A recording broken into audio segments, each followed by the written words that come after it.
Support for the Couples Council comes from Mercier Wellness and Consulting. Their purpose is to equip you with the right skills for a happy and healthy relationship. Services available in office or virtual. Schedule your consultations now. For more information, visit mercierwellness.com. Mercier Wellness and Consulting. Small steps, big changes. This podcast is not a substitute for therapy. Please consult a licensed professional for your mental health needs. Now on with the show.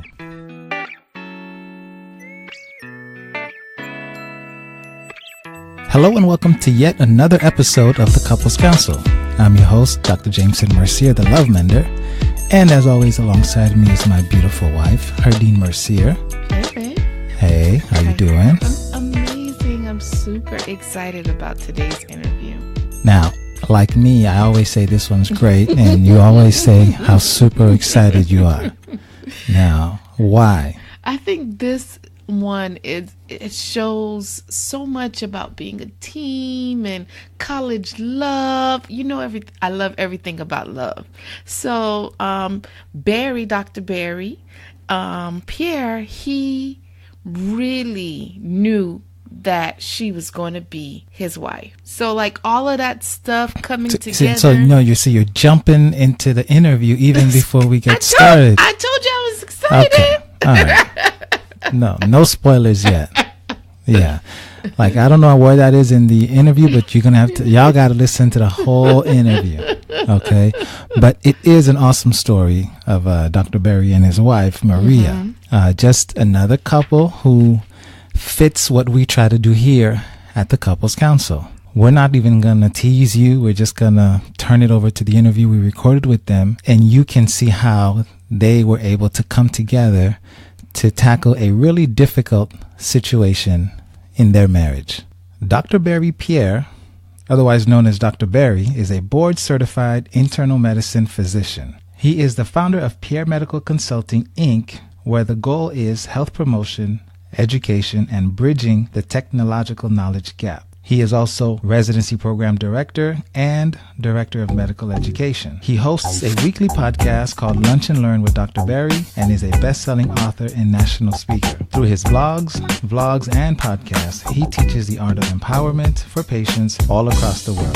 Mrs. Maria Davis Pierre is the founder of Autism in Black.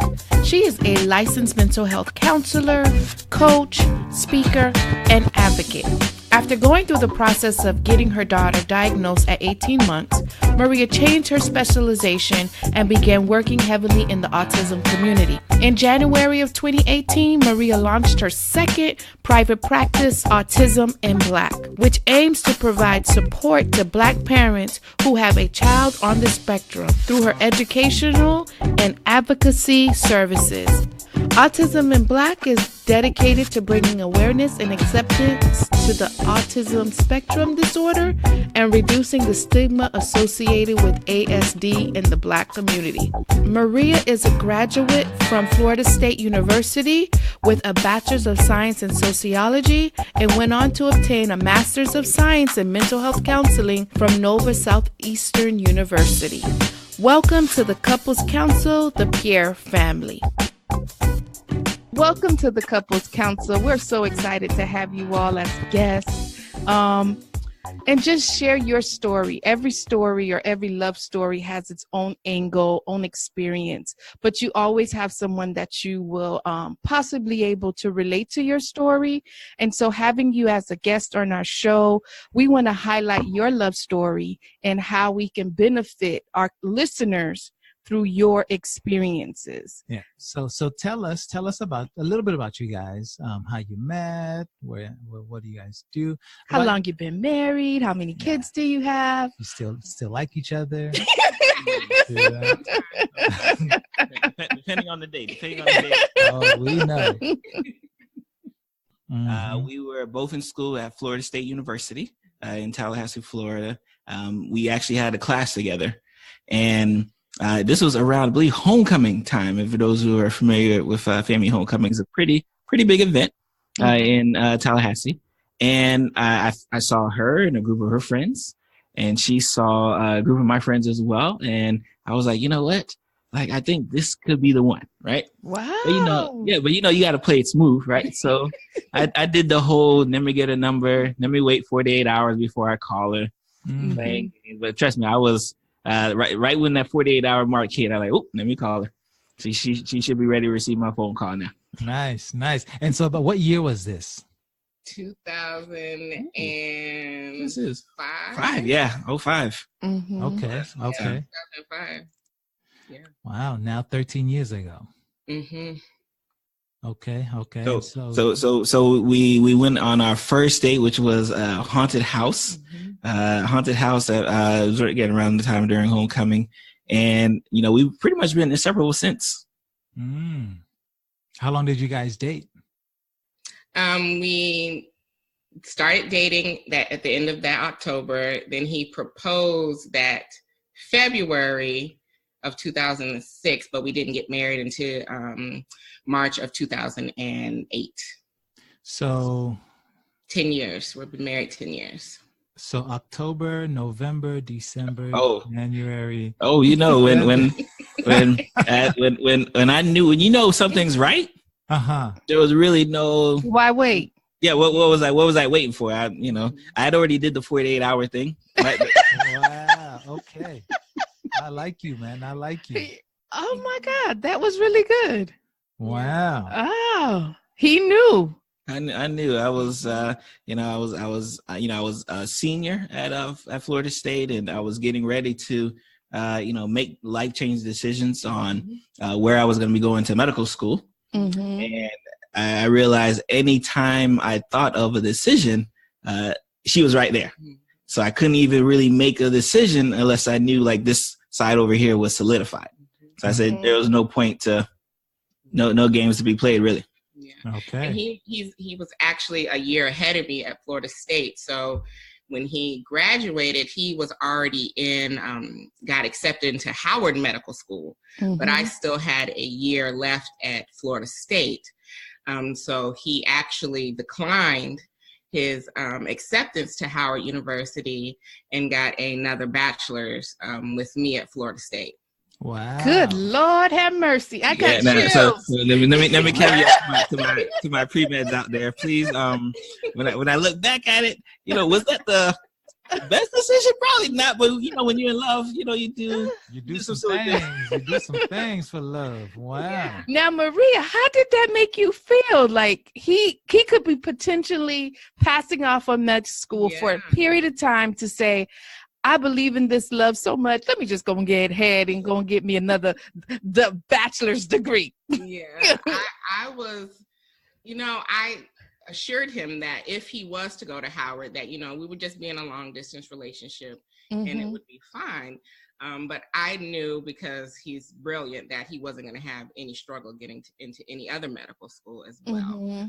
So, we made the decision together. I, of course, felt like a little, pop in my collar, like, okay. Got the feeling myself a little bit, but, I knew he was not going to have any trouble getting into any other medical school. And so you graduate, you both graduate with second bachelors, and then you guys go where and then do what? We come down to South Florida because he was accepted into Nova's medical school. Okay. So we moved down to South Florida and he started medical school. I was working. And then I decided to start my master's in mental health counseling. I think a year after we moved down here. So like 08. Okay. So see, 08, 07, 08, see, we would have been dancing around each other. I always do this. Well, if that's happening for them, 06, 07, what's happening for us? And we could have been passing each other on the interstate because we was bouncing around ourselves. Right here in South Florida. Yeah. And of course, I had a little bit of advantage because I'm from South Florida. So it was definitely one of those things where, I missed the opportunity to go to DC for medical school, but like now I'm back in South Florida and I'm in medical school and I'm with my wife. So I was able to kind of get all those check marks done. Yeah. I wasn't his wife just yet. And down here we were still dating, and when he started medical school, I was I was then telling him, oh, I think you're not trying to marry me. We've been engaged 2 years. Are you just trying to keep me? I said, you want the cow. What was that phrase? You don't want to buy the cow. Yeah. You just want the milk. Just want the milk. Yes. And then he was like, well, we can get married tomorrow. And we actually got married on his spring break from medical school. Wow. Like literally? Literally. Mm-hmm. Wow. And so, the marriage was more of a formality. We were already mentally. We stopped all the plans of the actual wedding, and we just went to the courthouse and got married.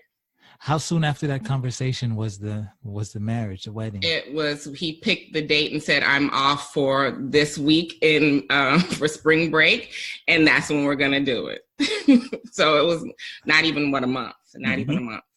Wow. So did you have like a big celebration after, family and friends, or it was just the both of you going to the courthouse? Yes, the two of us going to the courthouse. Anytime we try to plan anything big, we get a little frustrated with our actual family members. So we just say, nah, we're good. She's stressing the we, but it's more one-sided. I get stressed. Wow. That's interesting. That's interesting. So you go on to med school, you graduate, you go and get your mental health, you said? You went to school for my master's in mental health counseling. Okay. Mm-hmm. And at this point, I guess if we fast forward, you're working in mental health, and you're practicing in Palm Beach? Residency. Okay. Mm-hmm. Okay.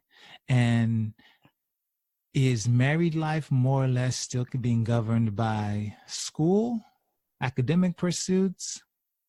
No, because we both were out of school at the time. I think at this point we were making decisions about children. Okay. All right. And now that's a big decision. Mm-hmm. What was that conversation like? We definitely tried to do it systematically. We were like, okay, the hard part, quote unquote, of school is done. Mm-hmm. I'm in residency now. So I'm making some money. So it's like, okay, I think we can do the kid thing now. He said, I think we can do the kid thing now. I was already ready in 2008. But he was like, I need to finish med school. He was very, very thoughtful about the situation. And I look back at it now and I'm thankful that he was, because there would have been a lot of struggle bringing in children, while he was in medical school.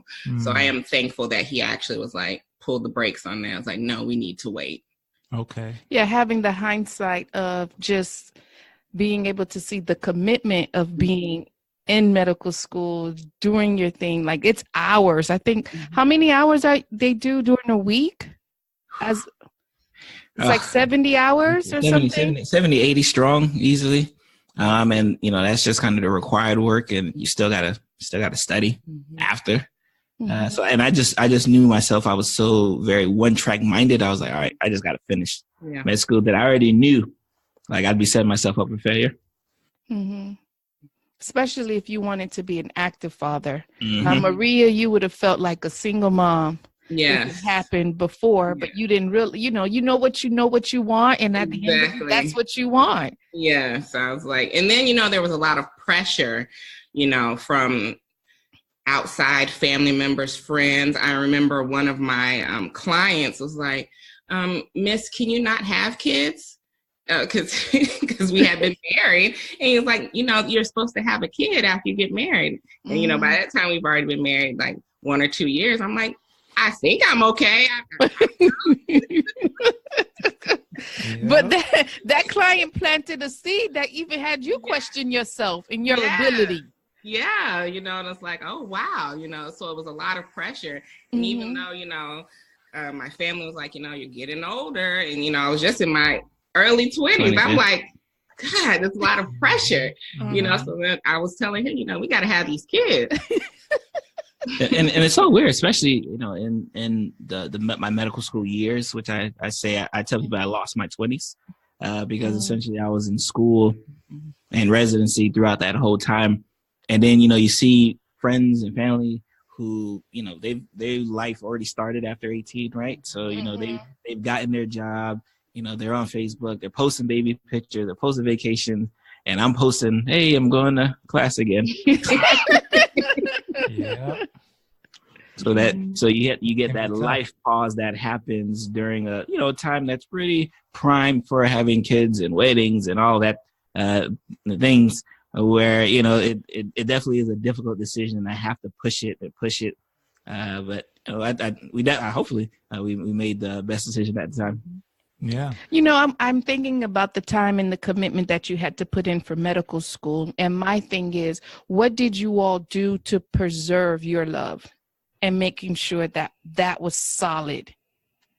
I think a big thing for me was, you know, coming home, because a lot of times, especially with medical school, you need something to decompress from, right? Because if you allow it, it can take over your life 100% of the time. So it was almost like my stress relief to have someone to go home to and not have to talk about medicine, which is very difficult, right? When someone wants to talk about your day and you're like, I don't want to talk about my day. Yeah. Right. No, I definitely understand. Even now, you know, I work for the district, and then I go to the office 3 or 4 nights a week. When I am home, I do not want to hear about mental health. I do know. You know, I don't even agree with you.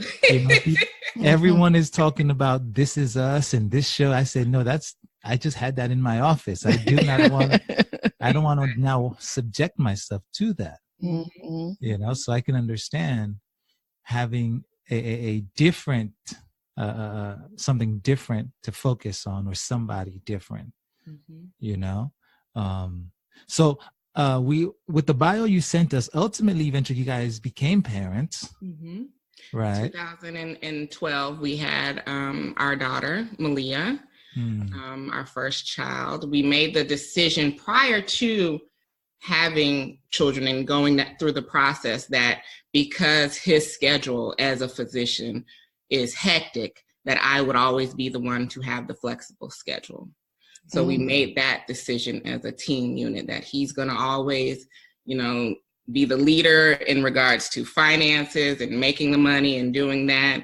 And my schedule will be the one that's flexible for our children, because we wanted them to have the stability of seeing one constant parent if he couldn't be there as much due to his schedule. Yeah. Okay. I mean, which makes sense. I mean, as a physician, you can't match his salary and you can't match the demands. So that's actually quite smart, because a lot of couples don't think like that. And there are some wives who might even feel like they have to compete, or else they'll be overshadowed by their husband. Profession of their spouse. Right. So that was not an issue for you guys. No, I mean, when I would get invitations that said Dr. and Mrs. Pierre, then I would be feeling a little some kind of way. You really could have put Mr. and Mrs. Pierre, right? Yeah, it's the little things. You know, I don't want to get a Christmas card saying Dr. and Mrs. Pierre. Pierre family is fine. Oh, I never thought of it like that. Do you ever have an issue with that, babe? I don't ask. I don't know. I think because we're so relaxed around it that sometimes I forget he even have a PhD. Yeah. That PhD don't exist in the house. And neither does his babe. Me and you are right on the same page. Definitely not. I come in and I have to kind of prove that, like, oh, you know, I know some medical stuff too. Like, I'll call our pediatrician in a minute. He's like, you know, I went to med school. I'm like, yeah, wow. He's a pediatrician. Wow. Kids. Brother, I understand. You know, I mean, but I think you like that. But I never thought of it as the car. But I think in sending out invitations, especially for me, knowing that it's a Black man or a Black woman with a PhD, I always want to honor that. And I don't think I want to disrespect the wife. I just know what it took for a Black man. Yeah, not even just the wife, the person without the doctor title, you know? Yes. Not to minimize the other spouse, but just to celebrate. I see you. Celebrate the other. Yes, I see you. Yeah. We do try and be careful to get it right, though. Yes. Yeah, we try because you never know how people feel about it. Yeah. That's interesting. So you guys had your daughter Malia. You guys are home now. I understand that there was some challenges. Tell us about that. Malia is autistic. She is on the autism spectrum. Okay. At about 6 months, I noticed some regression, some signs, some red flags, and I went to Barry and I said, I think Malia is autistic. Oh, just like that? Just like that. I went right to him he said, quit trying to diagnose my child. Right. Save that for your clients. Right? And let me argue, right? Because like and this is me, the clinical side, right? You usually don't diagnose kids until they're like 2. Yeah. Here's someone telling me Maria, you know that too, Maria. Right. So here's someone at 6 months saying, "Oh, your child's autistic." I'm like, first of all, don't talk about my child like that, right? I know. And it's more of like a disbelief, not necessarily like discredit, but like no. Denial. Yeah, he was in a big denial. And then I said, you know what? Okay, Barry, I'll give it some more time because like you said, being in our profession, we know that, typical age at that time was between 3 to 5 of children getting diagnosed. But we also know early intervention matters and that as clinicians, we can see signs earlier than those who are not clinicians. Right. And the conversation at that point would be more like rule outs. Yes. So at 11 months, she started to regress in her speech. She started to forget all the words she knew. And at that point, I was like, okay, yeah, I know what this is. And Barry, you can stay in your feelings, but I'm moving forward.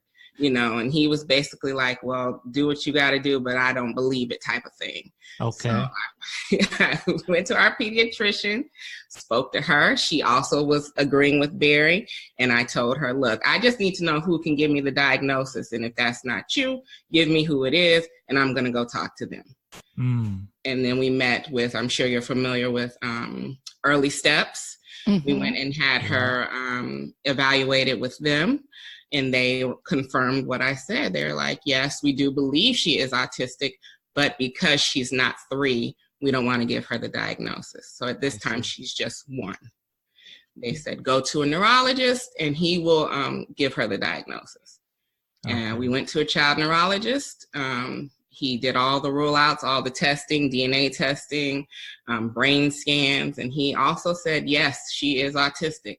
But because she's not 3, I don't want to give her the diagnosis. Yeah. And at that point, I was just fed up because as a clinician, I know how important early intervention is. And if she's 1, you want me to wait. Well, she's 1.5. You want me to wait another 1.5 years before we can even make any moves, So I was just fed up at that point. And I told him, you can say that, but I'll be here in your office every day, bringing you breakfast, bringing you lunch. We'll sit here and have some talk time until you give me the diagnosis. I'll see you every day. You'll see me. I have nothing but time on my hands. Wow. And he took him a little while, but he finally saw I was serious and he gave me that diagnosis. So you went in to the office and just sat there. Me and his secretary got real close. Wow. And so Barry, in first you're like, yeah, I don't, what is she talking about? Yeah. And to now hearing that now she's sitting in the doctor's office. Right. What are you thinking at this point about your lovely wife? Well, even before that, right? Because you make it sound very diplomatic how you guys kind of disagreed from that initial 6 month and then to the 6 months and then there's another. He said, wait, I'm sure there were some interesting conversations. Sure. I think what tended to happen, especially in the beginning, because again, I'm so analytical, I'm like, what's your evidence? Like, what are you basing this on? And like, she's 6 months, like she's too early. And what would happen as time progressed and, as I started being able to like, oh, you know what? I'm starting to lean in, not fully, but I'm starting to lean in because I'm like, okay, maybe she's got something here. There's something there. Yeah, because I'm starting to notice more and more of a decrease in the cognitive abilities of my daughter. And then once the neurologist, did his testing, and we essentially did the rule out. I was like, okay, all right, take the lead. It's all on you. But it was definitely I wouldn't say contentious, because we tend to do, especially from professional, for some reason we know how to turn it on and turn off our professional. So we were more arguing in the professional sense, like the basis, this evidence here, this evidence there. No, but that is see. So we're going back and forth from analytical and not necessarily a parents type thing, because we're trying to take the emotion out of it. I see. Yeah. So but that's one thing she hates me for, because I have no problem. Like, no, this is what needs to be done, and I'm talking to her from a clinical standpoint. So then the roles were reversed, right? Now she's talking to me from a clinical standpoint, and I don't know any better. So she had to kind of pull me along, pull her family along. It was like a 5-6 against 1 at one point. Wow! Wow! Yeah, but you see the power of a mother's instinct. Sometimes you just know. Wow! You said nobody what? Nobody was agreeing with me. Everybody was, and it does have a lot to do with the stigma in the Black community of getting a diagnosis like that, but they were all like, we're just going to pray about it. And I was like, you can pray about it. Pray I get a good therapist. Pray that we get these good interventions. Yeah. But she is autistic. And I basically set the boundaries, and I let them know she is autistic. We're not going to treat her any differently, but you are going to acknowledge that she has this disorder. And I said, either you get on board or you get left behind. You won't see her. Now, Barry, I know that you're from the Haitian descent. How did you, please, because we're Haitian, we know how the community operates and how they think. How do you go about telling your family that your daughter is autistic? What's very interesting, I have my nephew is autistic. I have a little cousin who's also autistic. So it wasn't as if I was like naive to just the diagnosis and the condition. I think I was more like you said, in denial that it was happening to me as well. And it's especially because my nephew and my cousin, they're further down the spectrum than my daughter was. They're higher needs. So I was seeing my daughter like, yeah, she's a little behind, but she's not as behind as my nephew and my cousin. So I just, it was very difficult for me to connect it to. But I think once she, supplied enough evidence for me, right, and was able to check off the boxes for me, I was like, yeah, you know what, it's your show. Like, I'm just here. Like, I was driving her to the neurologist's office. I'm like, let's go. Okay. Okay. And he I lets hear me take the lead on that. But he's always going to support the decisions. So I know that if I say, hey, I need backup, he's going to give me that backup. But he lets me take the lead as far as, what services she needs, what her IEP is going to look like, and things like that. And then I just communicate to him what's going on. Okay, good. So you operate in your strengths. And I think that's one thing I learned very quickly. Like, when it's not my strength, I got to step back, because I was like, you know what? And it was more, I didn't want to stand in her way, but I was like, I just don't understand. Like, what do you mean 6 months? Like, you should see me the first couple months. I'm doing my reading. I'm like, no, they said you can't diagnose this until year 2. What are you talking about? And then once that year came around, and neurologists essentially ruled out everything. Boy, did they rule out everything. It was like, you know what? She's the captain. You know what? Send everything to her. No point for talking to me, because I'm gonna just ask her what you're saying anyways. And did you get that they were deferring to you because you were the physician, or was that okay? Yep. And I think that's where I first learned, even as a physician, I was an internist, how much I didn't know, especially from the mental health side. I was like, oh, this is a whole field that I wasn't even like aware was there. And still, the pediatrician, neurologist, they would look to me, and I'm like, I was like, oh, I'm sorry, the audience can't see me. I pointed out. Yeah. And I will say it's a lack of training across the board with our professionals when it comes to autism. And I think that is really, was the crux of why they didn't want to give the diagnosis, was because she was so young, and because physicians have a tendency to want to be correct and 100%. So because they she's so young, and they think it's that, but they didn't want to, give the diagnosis. So they rather have not given her the diagnosis and waited, so they could be sure, than give her the diagnosis and be wrong. Right. All of this just highlights, whether you're talking about medicine or mental health, just as much as we know, we are very much limited in this practice, of mental health and medicine. Wow. I definitely agree. And I've talked about this before, how she has been such an influence on me wanting to not only, be more engaged in mental health discussion, talk about it, learn about it as a physician, because I realize like how much, like I know a little bit, like I say a little bit of mental health stuff now. And I know it makes me stand out against most of my other physician friends and colleagues. Okay. And I know for a fact what I know about mental health is very small versus what the professionals of mental health know. Yeah. Wow. Good for you guys. And so you say you took the emotion out of it, but I imagine there had to have been some stress and some, some emotional stuff, whether it was between you or just within you individually. How did you guys work and sort that out? Sure. I think especially for me, when you hear that diagnosis and you don't know much about it, you start thinking future tense, right? Like, okay, my daughter's autistic. What does that mean for her? Right? Like, what does that mean for her schooling? Like, what does that mean for her education? Like, how much will she know? What will she be like when she's an adult? So I start like future planning, especially when I hear that. I'm like, all right, how is she going to be when she's 15, when she's 18, when she's 21, when she's 25? And the picture I initially had for my daughter, right? I don't know if that's going to be the same picture when she gets older. I don't know what she's going to be able to do or not do. So now it's almost like a cloud, right? Like I know my daughter's going to be great. I know she's going to be doing good things when she grows up. I just don't know what those good things are. Yeah. So and because you don't know what those good things are, you don't even know if you can help. Wow. Right. I think for me, my issue was more so the services. Knowing that, I'm what I call regular Black and Barry is Haitian. There is a cultural aspect. I've not heard that before. Yeah. Wow. Where does that rank? Regular Black versus Haitian Black?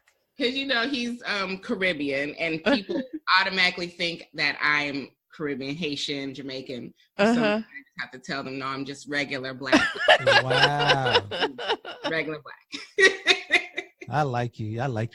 I thought I liked you, Barry. I think I like your wife more. So knowing that cultural aspect, these service providers are coming in and they're not taking our culture into consideration.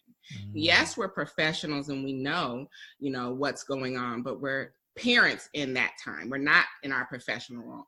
I tell everybody, when it comes to my daughter, I'm not acting as a therapist. I'm acting as a mother. So forget that I am a therapist.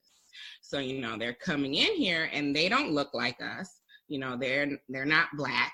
Nope. So they're not taking our culture into consideration. And that is what was the frustrating part for me, to have them try to, implement interventions that just was not going to work because culturally it just wasn't going to work. Didn't make sense. And that just is what frustrated me the most. And, when she was diagnosed, I had already come to terms with it because I had already knew. My issue was she's a Black little girl. Now she's a Black autistic little girl. And what does that mean for her? Right. Adding another label onto being a Black girl. So that was my concern, when we officially got the diagnosis. And so talk me through that. So that's the concern. And where did it take you? Where did it go? What did it do to you? Is that something you still worry about regularly? Her carrying all these labels now? I think it worries me, especially in the times of the society that we're in now, with her being, Black and autistic. That's going to be a concern I'm always going to have until the day I die for her, because she may not respond how others are going to want her to respond in this society. If people see her, they're not going to automatically know she is autistic because she's been getting intervention since she was 18 months. Okay. She's able to use her coping skills to navigate in the world, but there are still some things that she is behind in. So my concern is that if she's with an officer and she doesn't respond quickly enough, what happens next? Wow. So, I think that is a concern for all the Black parents who have a autistic child. That's our main concern always is our child going to get shot, basically. Okay. Which is really, so that conversation, that exists, period, whether you're special needs or not. This just takes it to another level. Yes. And my thing is, in your experience, what have you taken away from it and saying, you know what, they don't understand us on a cultural level, and taking care of the needs of our artistic child? If we have our listeners that are listening right now and just got this diagnosis about their child, what advice would you tell them that as a Black person, what do I do with the information that they're giving me that is not culturally aligned? How could you help them? Well, I have created Autism in Black. That is my company, and it's specifically for Black parents who have a child who is autistic. And it's also for professionals who work with Black families who have a child with a disability, to have them be more culturally competent. But it's always going to be about you being the advocate for your child, because that is now, another role that you have. Because a lot of times our children with special needs can't speak for themselves. So until they're able to do that, we have to do that. So they have to be able to take lead and I've fired professionals. I've had conversations. I'll be quick to fire somebody. That's all right. Very, very quick. Very quick. That is okay. I'll call him. I'll be like, this is not going to work out. I can't do it. And he'll be like, do what you got to do. But I will. If I've had a conversation with you about, what needs to change and how culturally this is not adding up and what you can do to align yourself, and you don't take, that conversation to heart, then you have to go. I tell parents all the time, you are the captain of the ship, the captain of the team, and they're your team members. And if they're not willing to be team members, get you another team member. Mm-hmm. But you know what I hear in this whole process? I know that we're talking about the whole experience, but in the love story, I hear love. Mm-hmm. I hear trust. I hear that Barry trusts you in your decision. The trusting is huge. Do what you got to do. That's so empowering. Mm-hmm. Like, you guys could have been, like, in the Creole, they say do by do. Yeah. So how would I translate that? Yeah, I mean, either back to back or chest to chest, just fighting. Yeah, you could have been fighting, you could have been arguing about it, but it really took him to say, you know what, I trust you as my wife and the mother of my kids. That you got our best interest in this area. It's not my expertise, although I have a medical degree, but I'm going to trust you to handle what you know best and what you specialize in, and I just love that. Yeah, that's big. That's commendable. It is. And I will note, we do have 3-year-old twins as well. And adding them in the picture was a definite another, I wouldn't say struggle, but adjustment. Oh, of course. And I think, honestly, especially because they're, at least, the expert to tell you, I don't think they have any autistic traits. So now, it's like I'm going through parenthood twice. Mm-hmm. So the first time I went through parenthood with an autistic child, and now I'm going through parenthood with children who aren't autistic. And I'm like, for example, my daughter, when she was growing up, she's still growing up, she didn't talk much, right? Talking was not her thing. It was more, she made gesture, so it wasn't, we had to bring the talking out of her. Mm-hmm. Whereas now I have twins who talk so much that I forget. Like, I forget I got to talk to them.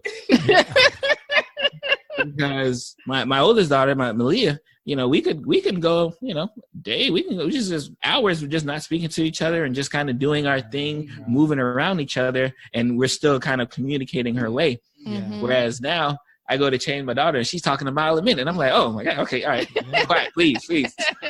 So how old is Malia now? 6. Malia's 6, and she's got 3-year-old twin siblings. Mm-hmm. How does she do with them? She is an excellent big sister. Oh, I was good. concerned when when I was pregnant with the twins because it wasn't quite real for her. Like she couldn't understand because they weren't there. Right. So I had concerns about, I didn't even want to have any more children. It was Barry who, kind of like, yeah, she's not going to be an only sibling type of thing. And he was like, I want 3 kids. I said, well, you better hope God blesses me with twins. And hey. Prayers of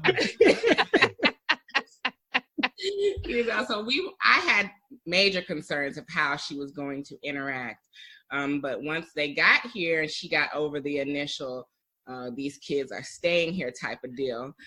She has been, she is more, I call her the mother. Little mother. Because she's helping. She's like, no, help, do this way, or, so she is amazing. And they look up to her and they always involve her. And our twin son is very protective of her. Very protective. Wow. And it's so funny. I remember when, because we brought the twins home at separate times, and so we bring the first twin home, and she's getting adjusted to this like little kid who's like what's this baby doing here? Like, so she's getting adjusted, and then when we bring, who was it? Brooklyn? We brought Brooklyn home. They were in the NICU. They were born 2 months early. Okay. Brooklyn got out first. So then we brought Davis home, and then we put them side by side. So she comes from school, and then she looks and she's like, "There's more. There's 2 of them here. What's happening? You're like, yeah, no, they're here to stay. Yeah. But no, she absolutely loves them. They love her, and again, I think I was more selfish, right? Because I was like, I said, you know what, I need to make sure. My daughter, because again, that's that future speaking me. I'm like, I don't know what my daughter's going to be like when she grows up, quote unquote. I want to make sure she has some people around her, right? So we got to get her some siblings just for that fact, right? Just so that when I go, like, she has some siblings who are right there, ready to protect if they need a protector. She's not alone. She's not alone. Yeah, as you mentioned that earlier in the conversation, it sounded to me like you had some dreams and goals for your daughter that you perhaps were in the process of grieving. But what seems to have happened along the way is that they just kind of shifted, they adjusted, which is great. I definitely agree, because it's, first and foremost, you just want your child to be more successful than you. And don't now put you're that like, pressure. Don't put that pressure on them kids, because there ain't really nowhere to go after you, Dr. Barry. Hey, Maria, tell you no lie. She wanted to name Davis, son, like Barry Jr. And I was like, don't put that pressure on him. Jameson is like that too. Good call, man. Them kids got enough struggles waiting for them. I said, don't put that pressure on him. Just let him be his own person. He can do what he wants. We don't do that to him, please. Listen, I said, let him go eat dirt. Let him go, ride a bicycle. Just be happy. Yeah. And I will say, I really rolled my eyes very hard at that. I was like, you really need to get off your high horse. Not that special.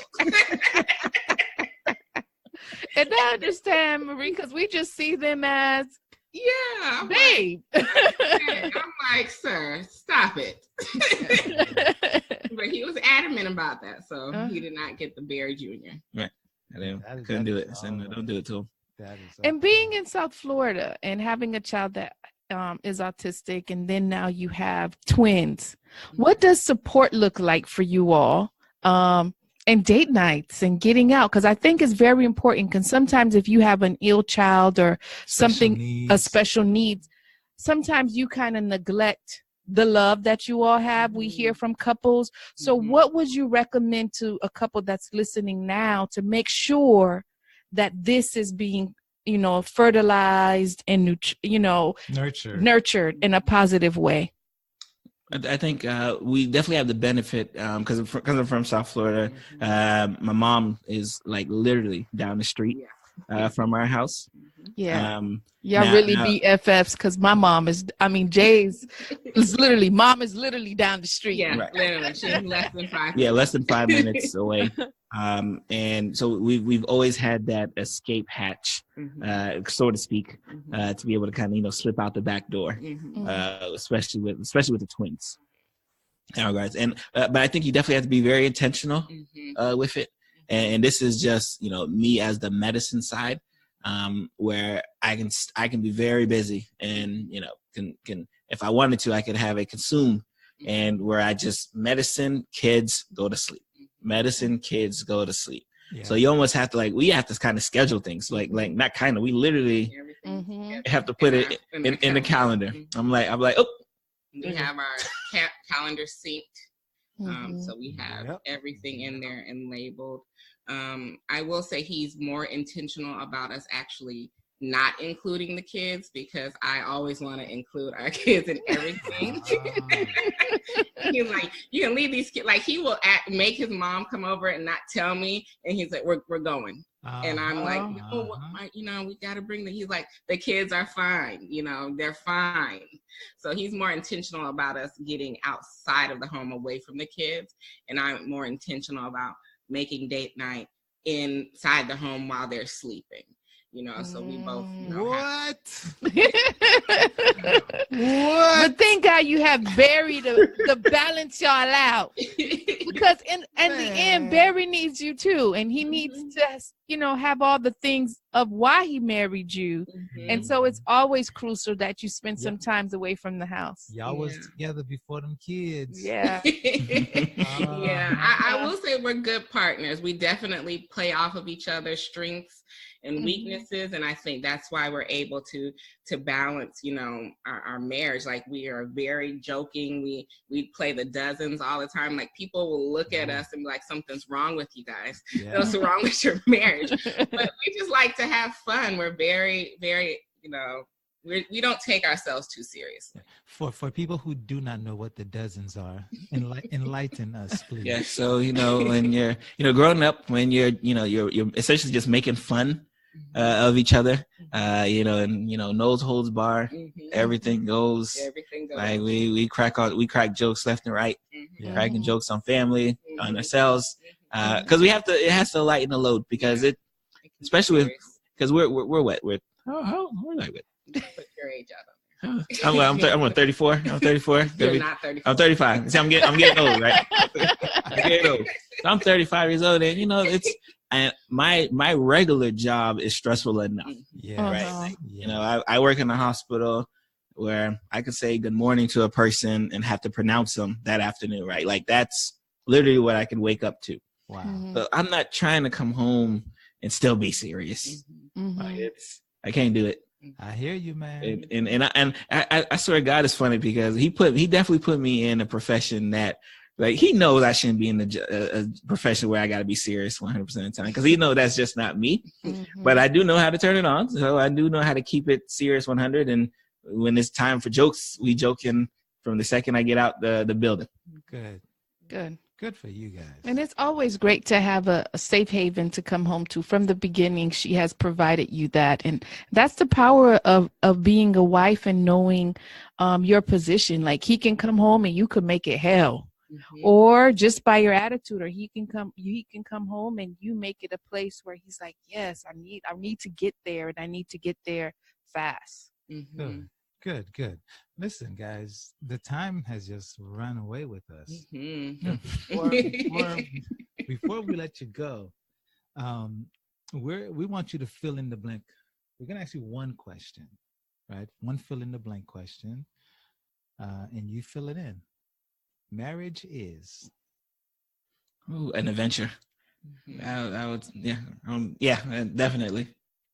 definitely an adventure. A journey. I'd say journey. Nice, very similar. They're synonymous of each other. Long as it's a, and I think especially for folks who are starting, because we're 10 years in now. 10 years married. And understand that the hills, the valleys, the bumps. The bumps are common. They're gonna happen, right? Especially regardless of how long your honeymoon is, right? Our honeymoon was a pretty long time. right? But when the bumps happen, when the hills happen, we were able to kind of get over it together and then be able to look back and be like, oh, okay. Yeah. And to know that it's work. I mean, we have a lot against our marriage. We have a child with special needs, and then we have twins, and those increase the odds for divorce. So knowing that we have to communicate with each other and be intentional with each other has just made our marriage stronger. Yeah, you guys don't seem to take your marriage for granted. No, definitely not. Especially again, I'm be honest, I'm as a physician, and I see my colleagues, and I see the ones who don't really have that good of a balance.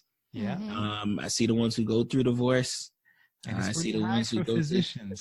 Very, very high, and it's evident, right? Because if you spend your time at work all day, and then you come home and you don't spend time with family, someone's gonna get neglected, right? Yes, sir. And just put all your onus and all your eggs into that one basket, which is your profession, and then not put your eggs into the regular basket. That's where the problems arise. Yeah. Wow. So many good nuggets. Wow, good stuff, guys. Good stuff. For people who are listening and would like to learn more about your practice, Barry, Maria, your business, how do we get in touch with you? I am at Autism in Black on Instagram, and then my website is www.autisminblack.org, and I provide therapy and coaching for Black parents who have a autistic child, and training to professionals on being more culturally competent when it comes to the Black special needs community. Okay. And for myself, I like to say I'm the husband of the CEO of Autism in Black, right? Own it, man. Right. But, if for some, hopefully, first of all, I practice in the hospital, so hopefully you never have to see me, right? That's always my goal, that I never have to see any of my patients, because that means you're in the hospital.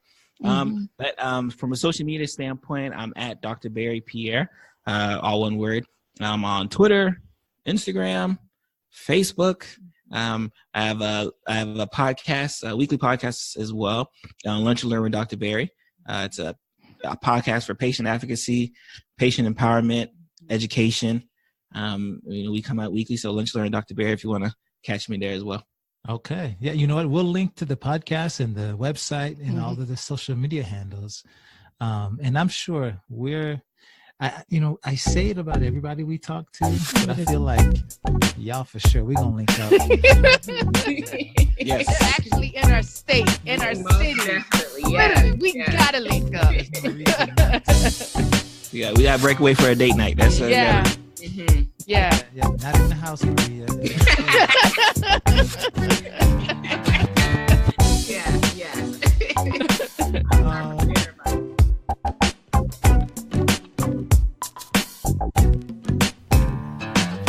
So, ladies and gentlemen, that was Barry, Dr. Barry, and his lovely wife, Maria. They are a delightful couple. They are a fun couple. They're down to earth, but most importantly, they know what they want, and especially when it comes to their kids. Right, babe? Yes. Now, Maria is not just your normal wife. Like she said, I'm not only gonna be a wife, an amazing wife, I'm gonna be a badass mom. Just to know that she went into that doctor's office and she said, I know what is wrong with my child, and I need you as this doctor to give me that diagnosis so that I can make sure I have the proper services put in place for my baby. Go, Maria. Yeah. What I like about their story was how Barry, knowing he knew some stuff, like he said, he's a doctor too, but it didn't bother him one bit to back his wife up. They showed up as a team when it came to providing for their daughter. It wasn't about who's going to be right or wrong or who's going to win. It wasn't about them at that time, which is important. If I say nothing else, when children within a marriage, within a family have special needs, that is particularly taxing on the marriage. Yes. Not many couples survive that. These two have, and not only have they survived it, but they continue to thrive And I think because they balance each other out. There's nothing better than having balance in your relationship, where Barry is like, no, boo-boo, we need to be out the house. And Maria's like, you know what? I'm there to set up the intimacy, the fun time in the house. So they balance each other out, and I love that. Yeah. You know, it's the theme here that we continue to highlight is they allow each other to operate in their strengths. Yes. It was written all over this interview. Yeah. I want to encourage you with this episode. If you know someone that has a child with special needs, typically they are not going to cry out for help. Just send them the podcast. Allow them to listen to it as, you know what, me and my husband can get on the same page and we can have a good time, and we don't always have to be surrounded by the issues that may come up in having a child that has special needs. And so please share that. Don't be stingy. Share the episode. Well, ladies and gentlemen, you have been listening to the Couples Council. I'm Dr. Jameson Mercier, the Love Mender. I'm Herdyne Mercier, the Wife Mentor, reminding you to follow us on our social media platforms at The Wife Mentor and Dr. Jameson Mercier. Yes, guys, you can follow us on Twitter, Instagram. You'll find us on Facebook, even YouTube at Mercier Wellness and Consulting. We've not talked about that much, but we're there. Mm-hmm. We're there. Thank you all for sharing. The downloads continue to grow. We're not bragging. We're just thanking you. Because we can't do it without you. And thank you to everyone who has taken the time to visit our website, mercierwellness.com. On mercierwellness.com, you'll find everything you need, including the links to schedule consultation. You can also send us an email. One last note, the Midwest of the country, either someone's driving around listening to our podcast, or they've got some friends that they've just exploded. They just discovered the Couples Council. So whoever you guys are, thank you. From the bottom of our hearts, thank you. Thank you for discovering us. Thank you for listening.